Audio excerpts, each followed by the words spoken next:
Hello दोस्तों, BPSC online academy में आप लोगों का बहुत बहुत स्वागत है। और आज है 23 अप्रैल 2021 और डेली करेंट अफेयर लेके हम जो आते हैं वो सीरीज़ में हम लेके हाजिर है। आने वाले सभी प्रतियोगिता परीक्षाओं में ये बहुत ही उपयोगी होने वाला है, जैसे 67th बीपीएससी, सीडीपीओ, बिहार दरोगा और जितने भी आने वाले एग्जाम है वो सारे में बहुत उपयोगी होने वाला है। तो चलिए बिना टाइम गंवाए स्टार्ट करते हैं आज का सेशन। चलिए, तो पहला है, हाल ही में भारतीय रिजर्व बैंक ने किस वित्तीय कंपनी का लाइसेंस रद्द कर दिया? Recently Reserve Bank of India cancel the license of which finance company. तो देखिए, अभी एक फाइनेंस कंपनी है जिसका लाइसेंस रद्द कर दिया गया है आरबीआई द्वारा। इसके गाइडलाइन फ्लो नहीं करता होगा इस वजह से। तो वो जो फाइनेंस कंपनी है वो है संबंध फाइनेंस प्राइवेट लिमिटेड। ये उड़ीसा बेस एक फाइनेंस कंपनी है जिसका स्थापना 1992 में किया गया था और इसका हेडक्वार्टर भी उड़ीसा में ही है। तो चलिए, हम अब आरबीआई का चर्चा हुआ था तो आरबीआई के बारे में थोड़ा जान लेते हैं हम लोग। तो आरबीआई जो इस्टेब्लिश हुआ था 1 अप्रैल 1935 को, ठीक है। और इसमें कौन से कंपनी इसको इस्टेब्लिश किया था? तो यंग हैल्टन कमीशन करके, हाँ, उसी कमीशन के द्वारा ये आरबीआई का गठन हुआ था। और आरबीआई जो नेशनलाइज हुआ था जिस टाइम ये 1935 में जब इसका स्थापना हुआ था तो इसका हेडक्वार्टर कहाँ पे था? कोलकाता में। और 1 जनवरी 1949 को ये नेशनलाइज हुआ, तब इसका हेडक्वार्टर ट्रांसफ़र होकर कहाँ पे आ गया? मुंबई हो गया। तभी वर्तमान में आरबीआई का जो हेडक्वार्टर है वो कहाँ पे है? मुंबई में ही है। और अभी वर्तमान में जो इसके गवर्नर है वो शक्तिकांत दास जी है, ठीक है। चलिए नेक्स्ट लेते हैं। नेक्स्ट है, कौन नैस्कॉम की पहली महिला चेयरपर्सन के रूप में पदभार संभाला है? Who has taken over as the first female chairperson of NASSCOM? अब देखिए नैस्कॉम है क्या। तो नैस्कॉम है National Association of Software and Service Companies, और इसका जो भी पदभार संभाली है वो है रेखा मेनन, ठीक है। ये एक महिला है, जो पहली महिला है जो इनके कोई चेयरमैन बने हैं, तो रेखा मेनन याद रखिएगा। और नैस्कॉम का जो स्थापना हुआ था 1 मार्च 1988 को, और इसका हेडक्वार्टर कहाँ पे है? न्यू दिल्ली में, ठीक है। तो याद रखिएगा नैस्कॉम की जो पहली महिला चेयरपर्सन वो कौन है? रेखा मेनन, ठीक है। चलिए नेक्स्ट, FSCT विद्रोह समूह जो हाल ही में खबरों में देखे गए थे किस देश से जुड़े हैं? FSCT rebel group who were seen in the news recently are associated with which country? तो देखिए, ये एक विद्रोही समूह है जो कहाँ के है? चाड का। ये चाड एक कंट्री है जो कहाँ पे? अफ्रीका की एक कंट्री है।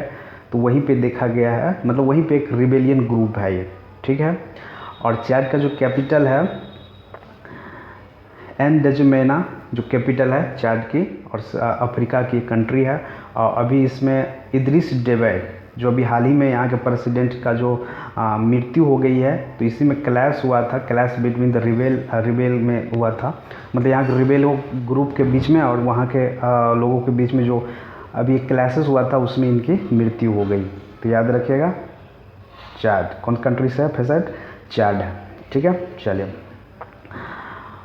टीबी के टीके पर छम्मा वैश्विक मंच किस शहर में 22 फरवरी से लेकर 24 फरवरी 2022 तक बुलाया जाएगा? मतलब अभी देखिए, 6वां संस्करण जो वैश्विक रूप पे टीबी के लिए जो एक मीटिंग होने वाला है, जो 22 फरवरी 2022 में से लेकर 24 फरवरी 2022 तक एक मीटिंग होने वाला, वो कहाँ पे होने वाला? In which city will held the 6th global forum on TB vaccine we cover from the February 22 to 24 2022। मतलब 2022 में ये मीटिंग होने वाला है। तो ये होने वाला है टुलूज फ्रांस में होने वाला है, ठीक है। और इससे पहले जो हुआ था ये हुआ था इससे पहले 5वां हुआ था कब?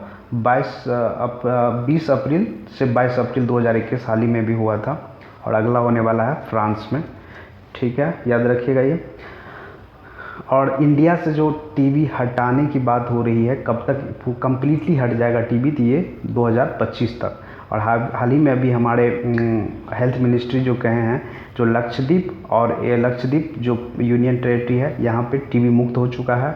एगो बदगाम है जो जम्मू कश्मीर के एक डिस्ट्रिक्ट है, तो यहाँ भी टीबी फ्री हो गया, ठीक है। मतलब यहाँ पे अब टीबी की बैक्टीरिया नहीं है। तो याद रखिएगा 6वां वैश्विक मंच जो होने वाला है टीबी पे, कब, 2022 में, कहाँ पे, फ्रांस में होने वाला है। ठीक है, और ये फ्रांस की कैपिटल कहाँ पे है, पेरिस में है, जो कि सेन रिवर के नज़दीक फ्रांस है। ठीक है, और कब तक टारगेट रखा गया है इंडिया में कि टीबी कम्प्लीटली इरेडिकेट हो जाएगा, ख़त्म हो जाएगा, तो 2025 तक। और हाल ही में किसको टीबी फ्री मुक्त घोषित किया गया, लक्षद्वीप को, और एक जम्मू कश्मीर के डिस्ट्रिक्ट है बदगाम को। ठीक है, नेक्स्ट लेते हैं। Next, world cities culture forum WCCF 2021 में दिल्ली और भारत को प्रतिनिधि किसने किया? Who represented Delhi and India at the world city forum culture 2021? तो ये जो रिप्रेजेंट किया था दिल्ली के CM अरविंद केजरीवाल साहब किए थे, और इसका जो कहाँ पे होस्टेड किया गया था, लंदन में। ठीक है, लंदन में इसका होस्टेड हुआ था, जो कि वर्चुअल हुआ था, ऑनलाइन हुआ था। तो इंडिया की तरफ से जो रिप्रेजेंट किए थे अरविंद केजरीवाल, जो दिल्ली के CM हैं। और 2021 का WCCF का जो थीम था, द फ्यूचर ऑफ कल्चर। ठीक है, और इसका याद रखिएगा, WCCF का फुल फॉर्म है the world city culture forum. World city culture forum कहाँ पे इसका मीटिंग हुआ है, लंदन में। और 2021 का थीम क्या है, द फ्यूचर ऑफ कल्चर। ठीक है, चलिए नेक्स्ट लेते हैं। नेक्स्ट है, महाराष्ट्र के सतारा की रहने वाली प्रियंका मोहिते नेपाल की किस चोटी को फतह करने वाली पहली भारतीय महिला बन गई? Priyanka Mohite from Satara Maharashtra has become the first Indian women to conquer which peak of the Nepal? तो ये है माउंट अन्नपूर्णा।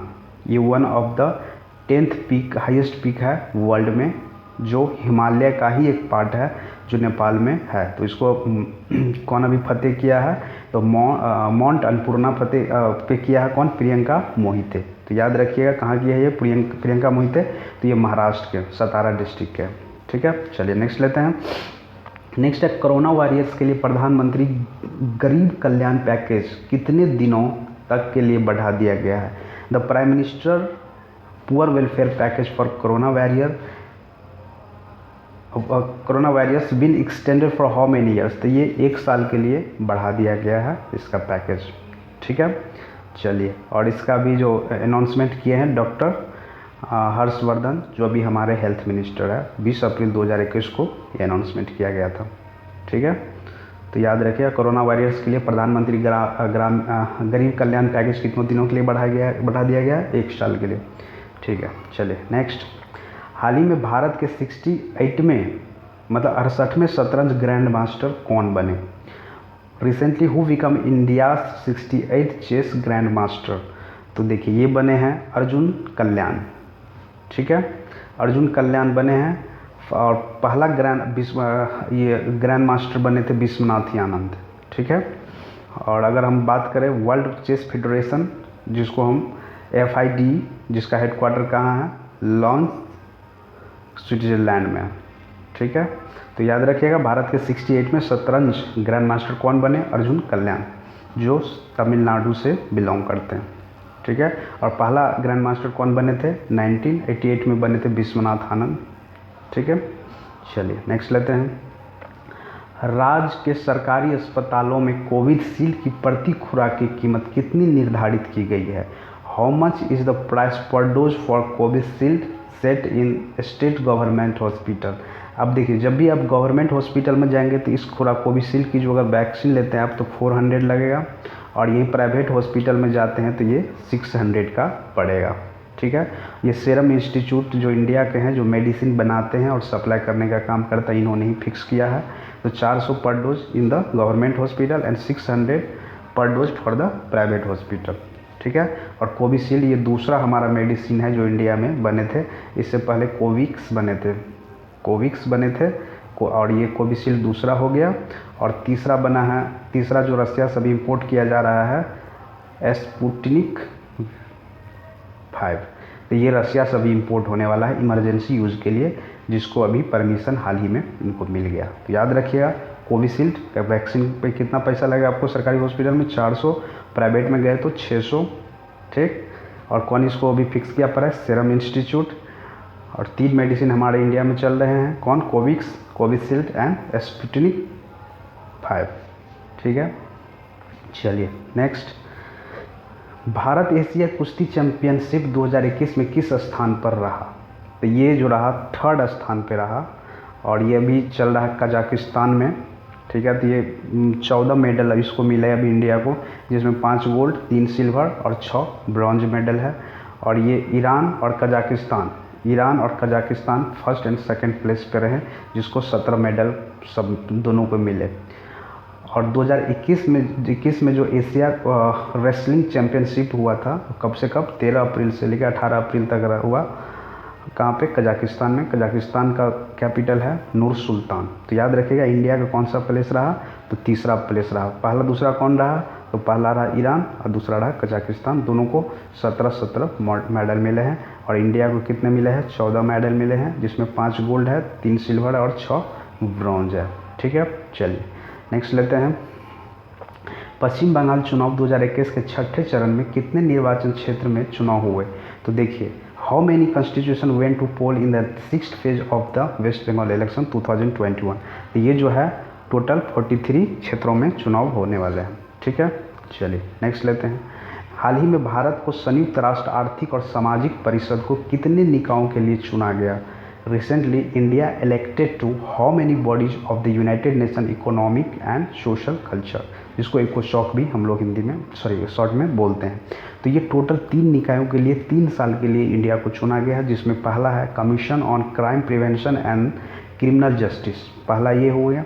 दूसरा है executive board of United Nation entity for gender and empowerment of women, और तीसरा है executive board of world food programme WFP।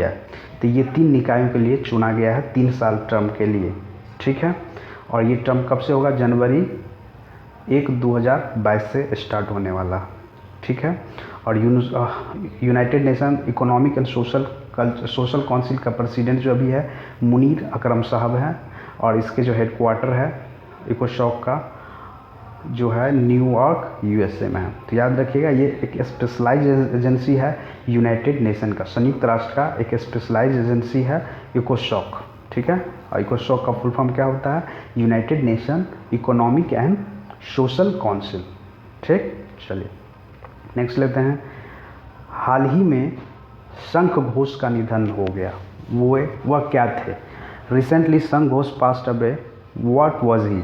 अब देखिए, अभी ये बंगाली के कवि थे, प्रख्यात कवि थे, बंगाली पोइट थे ये, और ये जाने जाते हैं कुंतक के लिए, इसकी रचनाएं हैं ये।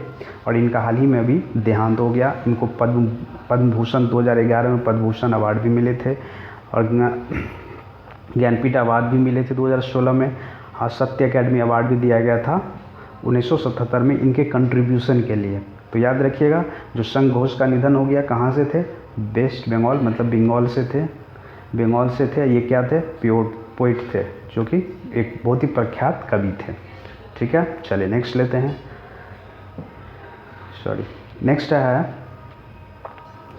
नेक्स्ट है हाल ही में इदरीस देवाई का निधन हो गया, वो किस देश के राष्ट्रपति थे? देखिए अभी बात हो गई थी यहाँ पे, ये चार कंट्री के प्रेसिडेंट थे, जो सेंट्रल अफ्रीका का एक देश है। यहाँ पे इनकी मृत्यु हो गई। यहाँ के रिबेलियन ग्रुप और यहाँ के लोगों के बीच जब क्लाइसिस हुआ तो उसमें इनकी मृत्यु हो गई। तो कहाँ के प्रेसिडेंट थे? चाड के, ठीक है। चाड कहाँ की कंट्री है? तो सेंट्रल अफ्रीका की एक कंट्री है। चलिए नेक्स्ट लेते हैं।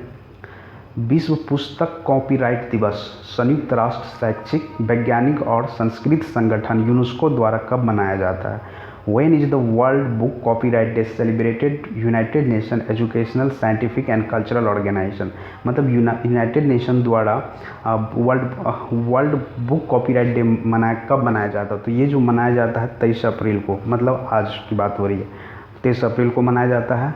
और इसका यूनेस्को ने इसको डिसाइड किया था 1995 में कि 23 अप्रैल को क्या मनाएं हम लोग?